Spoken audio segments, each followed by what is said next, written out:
И дополнительные силы привлечены из республики Тыва, Бурятия и Хакасия. Вторые сутки мы ликвидируем последствия произошедших метеорологических явлений. Знаю, что у нас нет, к счастью, каких-то тяжких последствий этого всего, что случилось.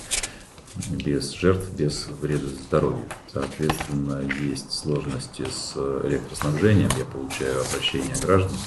Этих обращений много. Сергей Викторович, правительству поручаю в рамках резервного фонда поддержку муниципального образования оказать тем, где есть необходимость для проведения соответствующего восстановления жизнедеятельности объектов социальной сферы, либо жилищно-коммунального комплекса. На улице зима, поэтому каждая нерешенная проблема это для людей представляет очень серьезную угрозу.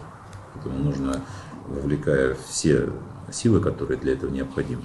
Если не хватает в одном районе, значит нужно перебрасывать из другого района.